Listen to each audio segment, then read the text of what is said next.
চাওক বেক চাইডত ধানৰ খেতি হয় এয়া চাওক কি ধুনীয়া আৰু ইফালে আমাৰ মেচিনটো চলাওঁ এইটো এতিয়া কুৱাটোৰ পৰা লৈ লওঁ পানীটো বৰ্তমান আহি আছে চাওক চব খেতি কৰি আছে ধানৰ এইকেইটা বহি আছে কঠীয়া মাৰি আছে আৰু ইফালে হাল মাৰা গৈছে ইফালে আৰু এই ছাতি লৈ আছোঁ ছাতিখন লগাইছোঁ আৰু সিনে আমাৰ আছে এইফালে আগৰ লগুন আৰু এতিয়া যাম এই কঠীয়াকেইটা ৰ'দ পানীত দিবলৈ যাওঁ এনেকুৱা কৰি এই ওখ পাহাৰ এনেকৈ পৰা নামি যাওঁ আমি তললৈ এইটো মেচিনটো লগাইছোঁ এইটো মেচিন চলাইছিলোঁ নেপচুল কোম্পানীৰ এয়া ৱাটাৰ পাম্প আৰু ইফালে চাওক কুঁহিয়া আছে এইটো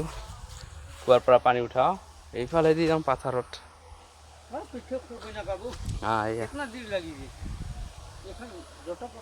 তো বৰ্তমান ইয়াত আৰু নেক্সট ভিডিঅ'টোত দেখাওঁ আপোনালোকক